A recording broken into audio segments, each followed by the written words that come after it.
ನಮಸ್ಕಾರ ಸ್ನೇಹಿತರೆ, ರಾಮ ಮಂದಿರ ಉದ್ಘಾಟನೆ ಮತ್ತು ಬಾಲರಾಮ ಪ್ರತಿಷ್ಠಾಪನೆಯಾದ ದಿನದಿಂದಲೂ ಇಡೀ ಪ್ರಪಂಚವೇ ಅಯೋಧ್ಯೆ ಕಡೆಗೆ ಮುಖ ಮಾಡಿ ನೋಡ್ತಾ ಇದೆ. ವಿಶ್ವದಲ್ಲಿ ಅತಿ ದೊಡ್ಡ ಇತಿಹಾಸ ಸೃಷ್ಟಿಸಿ ರಾಮ ಮಂದಿರ ತಲೆ ಎತ್ತಿದೆ. ರಾಮಲಲ್ಲ ಮೂರ್ತಿ ಪ್ರತಿಷ್ಠಾಪನೆಯಾದ ದಿನದಿಂದ ಇಂದಿಗೆ 18 ದಿನ ಕಳೆದು ಹೋಗಿದೆ. ಪ್ರತಿದಿನ ಲಕ್ಷಾಂತರ ಭಕ್ತರ ದಂಡೆ ಹರಿದು ಬರ್ತಾ ಇದೆ. ಭಾರತ ದೇಶದ ದೇವಸ್ಥಾನದ ಇತಿಹಾಸದ ವಿಷಯದಲ್ಲಿ ಇಷ್ಟೊಂದು ದೊಡ್ಡ ಸಂಖ್ಯೆಯಲ್ಲಿ ಭಕ್ತಾದಿಗಳು ಎಲ್ಲೂ ಬಂದಿಲ್ಲ, ಯಾರು ಕೂಡ ಕೇಳಿಲ್ಲ, ನೋಡೂ ಇಲ್ಲ. ಕೇವಲ ಭಾರತ ದೇಶವಲ್ಲ, ಪ್ರಪಂಚದಾದ್ಯಂತ ಜನರು ರಾಮ ಮಂದಿರಕ್ಕೆ ಬರ್ತಾ ಇದ್ದಾರೆ. ವಿದೇಶದಲ್ಲಿ ನೆಲೆಸಿರುವ ಭಾರತೀಯರು ಮತ್ತು ವಿದೇಶಿಯರು ಎಲ್ಲರೂ ತಂಡೋಪತಂಡವಾಗಿ ರಾಮ ಮಂದಿರಕ್ಕೆ ಭೇಟಿ ಕೊಡ್ತಾ ಇದ್ದಾರೆ. ಇಷ್ಟೊಂದು ದೊಡ್ಡ ಸಂಖ್ಯೆಯಲ್ಲಿ ಭಕ್ತರು ಬರೋದಕ್ಕೆ ಮತ್ತೊಂದು ಪ್ರಮುಖ ಕಾರಣ ಏನಂದ್ರೆ ಬಾಲರಾಮನ ಮೂರ್ತಿಯಲ್ಲಿ ನಡೆಯುತ್ತಿರುವಂತಹ ಆ ಅದ್ಭುತವಾದ ಪವಾಡ ಅನ್ಬಹುದು ಅಥವಾ ಬದಲಾವಣೆ ಅನ್ಬಹುದು. ಹೌದು ಸ್ನೇಹಿತರೆ, ಊಹಿಸಿಕೊಳ್ಳೋದಕ್ಕೆ ಸಾಧ್ಯವಾಗದಷ್ಟು ಬದಲಾವಣೆಗಳು ಬಾಲರಾಮನ ಮೂರ್ತಿಯಲ್ಲಿ ನಡೆಯುತ್ತಿವೆ. ಈ ಪವಾಡಗಳು ಲಕ್ಷಾಂತರ ಭಕ್ತರ ಕಣ್ಣಿಗೆ ಕಾಣುತ್ತಿರುವುದು ಇನ್ನೂ ಅದ್ಭುತ. ಜನವರಿ 22ನೇ ತಾರೀಕು ಪ್ರಾಣ ಪ್ರತಿಷ್ಠಾಪನೆಗೊಂಡ ಬಾಲರಾಮನ ವಿಗ್ರಹದಿಂದ ಅದ್ಭುತಗಳು ಶುರುವಾಗಿದೆ. ದಿನದಿಂದ ದಿನಕ್ಕೆ ರಾಮದೇವರ ಮುಖದಲ್ಲಿ ಒಂದು ರೀತಿಯ ಬದಲಾವಣೆ ಕಂಡು ಬರುತ್ತಿದೆ. ಈ ಮುಖದಲ್ಲಿ ಆಗುತ್ತಿರುವ ಬದಲಾವಣೆ ಅತಿ ದೊಡ್ಡ ಪವಾಡ ಅಂತಾನೆ ಪರಿಗಣಿಸಲಾಗಿದೆ. ಪ್ರಾಣ ಪ್ರತಿಷ್ಠಾಪನೆ ಆಗುವ ಮುಂಚೆಯ ಬಾಲರಾಮ ಮತ್ತು ಪ್ರಾಣ ಪ್ರತಿಷ್ಠಾಪನೆಯಾದ ನಂತರ ಅಲಂಕೃತವಾಗಿ ಕಾಣುತ್ತಿರುವ ಬಾಲರಾಮನಿಗೆ ತುಂಬಾ ವ್ಯತ್ಯಾಸ ಕಂಡು ಬರುತ್ತಿದೆ. ಈ ಬದಲಾವಣೆಯನ್ನ ನೋಡಿದ್ರೆ ಸ್ವತಃ ಶ್ರೀರಾಮದೇವರೇ ವಿಗ್ರಹದಲ್ಲಿ ಬಂದು ನೆಲೆಸಿದ್ದಾನೆ ಅನಿಸುತ್ತಿದೆ. ಸ್ನೇಹಿತರೆ, ನೀವು ನಿಮ್ಮ ಎಡಭಾಗಕ್ಕೆ ನೋಡುತ್ತಿರುವುದು ಪ್ರಾಣ ಪ್ರತಿಷ್ಠಾಪನೆಗೂ ಮುಂಚಿನ ವಿಗ್ರಹ. ನಿಮ್ಮ ಬಲಭಾಗದಲ್ಲಿ ನೋಡುತ್ತಿರುವುದು ಪ್ರಾಣ ಪ್ರತಿಷ್ಠಾಪನೆಯಾಗಿ ಅಲಂಕಾರ ಮಾಡಿಕೊಂಡಿರುವ ಬಾಲರಾಮ. ರಾಮದೇವರ ವಿಗ್ರಹದ ಮುಖದಲ್ಲಿ ಏನು ಬದಲಾವಣೆ ಆಗಿದೆ ಅಂತ ಒಂದೊಂದಾಗಿ ನೋಡೋಣ ಬನ್ನಿ.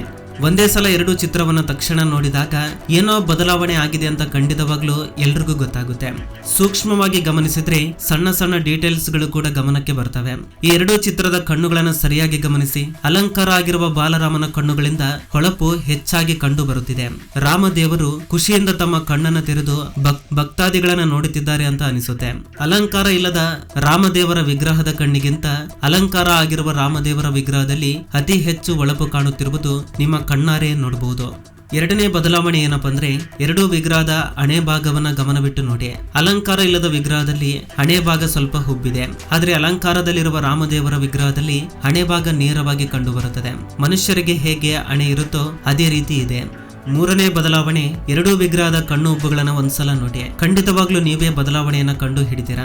ಎಡಭಾಗದಲ್ಲಿರುವ ರಾಮದೇವರ ವಿಗ್ರಹದ ಕಣ್ಣಿನ ಉಬ್ಬು ಸ್ವಲ್ಪ ದಪ್ಪದಾಗಿ ಕಂಡು ಬರುತ್ತದೆ. ಬಲಭಾಗದಲ್ಲಿರುವ ರಾಮದೇವರ ಕಣ್ಣಿನ ಉಬ್ಬು ತೆಳುವಾಗಿ ಮತ್ತು ಡಿಮ್ ಆಗಿ ಕಂಡು ಬರುತ್ತದೆ. ಅಂದ್ರೆ ಮಂದವಾಗಿ, ನ್ಯಾಚುರಲ್ ಆಗಿ ಕಂಡು ಬರುತ್ತದೆ. ನಾಲ್ಕನೇ ಬದಲಾವಣೆ ನಿಮಗೆ ಈಗಾಗಲೇ ಗೊತ್ತಾಗಿರಬಹುದು. ರಾಮದೇವರ ಎರಡೂ ವಿಗ್ರಹದ ಕೆನ್ನೆಗಳನ್ನು ಒಂದ್ಸಲ ಗಮನಿಸಿ. ಎಡಭಾಗದಲ್ಲಿರುವ ರಾಮದೇವರ ವಿಗ್ರಹದ ಕೆನ್ನೆಗಳು ಸ್ವಲ್ಪ ಉಬ್ಬಿದೆ ಮತ್ತೆ ಮುಂದೆ ಬಂದ ಹಾಗೆ ಕಾಣಿಸುತ್ತೆ.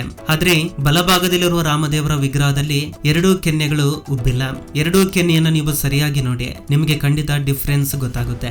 ಐದನೇ ಬದಲಾವಣೆ ಏನಪ್ಪಾ ಅಂದ್ರೆ ರಾಮದೇವರ ಮುಖದಲ್ಲಿರುವ ಮೂಗು. ಎಡಭಾಗ ಮತ್ತು ಬಲಭಾಗದಲ್ಲಿರುವ ಎರಡು ವಿಗ್ರಹದ ರಾಮದೇವರ ವಿಗ್ರಹವನ್ನ ನೋಡಿದ್ರೆ ಖಂಡಿತವಾಗ್ಲೂ ವ್ಯತ್ಯಾಸಗಳು ಅನುಭವಕ್ಕೆ ಬರುತ್ತೆ. ಎಡಭಾಗದಲ್ಲಿರುವ ರಾಮದೇವರ ಮೂಗಿನ ತುದಿ ಭಾಗವನ್ನ ನೋಡಿದ್ರೆ ಮೂಗು ನೇರವಾಗಿ ಇರುವುದು ಕಾಣಿಸುತ್ತೆ. ಆದ್ರೆ ಬಲಭಾಗದಲ್ಲಿರುವ ರಾಮದೇವರ ಮೂಗು ನೋಡಿದ್ರೆ ಮೂಗು ಸ್ವಲ್ಪ ಬಗ್ಗಿದ ಹಾಗೆ ಕಾಣಿಸುತ್ತೆ.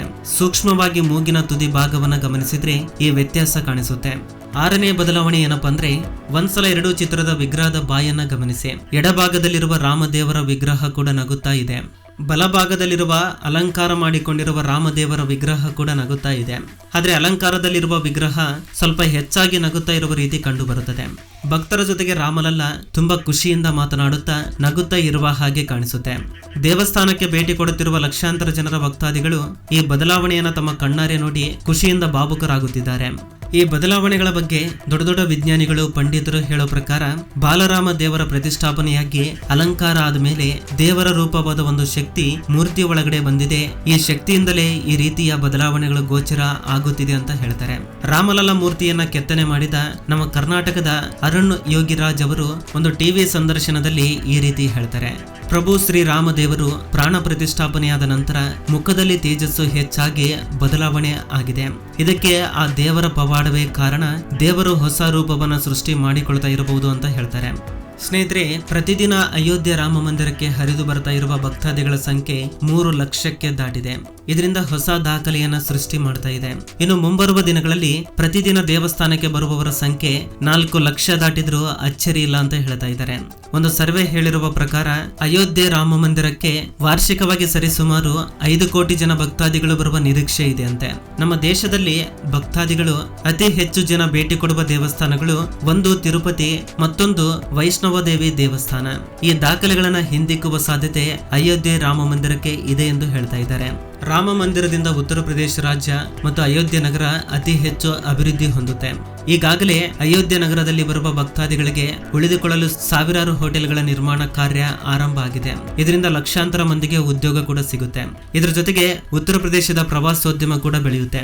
ಉತ್ತರ ಪ್ರದೇಶದಲ್ಲಿ ವಾರಣಾಸಿ, ಪ್ರಯಾಗ್ರಾಜ್, ಮಥುರಾ, ಬೃಂದಾವನ್, ಗೋಕುಲ್ ಈ ಸ್ಥಳಗಳಿಗೆ ಪ್ರತಿದಿನ ಲಕ್ಷಾಂತರ ಜನ ಬರ್ತಾರೆ. ಇವರೆಲ್ಲರೂ ಅಯೋಧ್ಯೆ ರಾಮ ಮಂದಿರಕ್ಕೆ ಭೇಟಿ ಕೊಟ್ಟು ರಾಮದೇವರ ದರ್ಶನ ಮಾಡಿಕೊಂಡೇ ಹೋಗುವುದು. ನೇರವಾಗಿ ಅಯೋಧ್ಯೆ ರಾಮ ಮಂದಿರಕ್ಕೆ ಬರುವ ಭಕ್ತರು ಈ ಎಲ್ಲಾ ಪ್ರವಾಸಿ ಸ್ಥಳಗಳಿಗೆ ಭೇಟಿ ಕೊಡ್ತಾರೆ. ಇದರಿಂದ ಕೇವಲ 2 ವರ್ಷದಲ್ಲಿ ಉತ್ತರ ಪ್ರದೇಶದ ಟೂರಿಸಂ ಇಂಡಸ್ಟ್ರಿ ನಂಬರ್ 1 ಆಗುವ ಸಾಧ್ಯತೆ ಇದೆ. ಸ್ನೇಹಿತರೆ, ಬಾಲರಾಮ ದೇವರ ಮುಖದಲ್ಲಿ ಆಗುತ್ತಿರುವ ಬದಲಾವಣೆ ನೋಡಿದ್ರಲ್ಲ. ಬಾಲರಾಮನ ಮೂರ್ತಿಯನ್ನು ನೋಡಿದಾಗ ನಿಮಗೆ ಯಾವ ರೀತಿಯ ಅನುಭವ ಬರುತ್ತೆ ಕೆಳಗಡೆ ಕಮೆಂಟ್ ಮಾಡಿ ತಿಳಿಸಿ. ಇದು ಫ್ರೆಂಡ್ಸ್ ಈ ದಿನದ ವಿಡಿಯೋ. ಫ್ರೆಂಡ್ಸ್, ಈ ವಿಡಿಯೋದಿಂದ ಅಟ್ಲೀಸ್ಟ್ 1% ನಾಲೆಜ್ ಆದ್ರೂ ಸಿಕ್ಕಿದ್ರೆ ಈ ವಿಡಿಯೋಗೆ ಒಂದು ಲೈಕ್ ಮಾಡಿ, ಹಾಗೆ ನಿಮ್ಮ ಫ್ರೆಂಡ್ಸ್ಗೂ ಕೂಡ ಶೇರ್ ಮಾಡಿ. ಹಾಗೆ ನಮ್ಮ ಚಾನಲ್ಗೆ ಸಬ್ಸ್ಕ್ರೈಬ್ ಮಾಡಿಕೊಂಡು ಸಪೋರ್ಟ್ ಮಾಡಿ. ಕೊನೆ ತನಕ ನೋಡಿದ್ದಕ್ಕೆ ಥ್ಯಾಂಕ್ಸ್ ಫಾರ್ ವಾಚಿಂಗ್.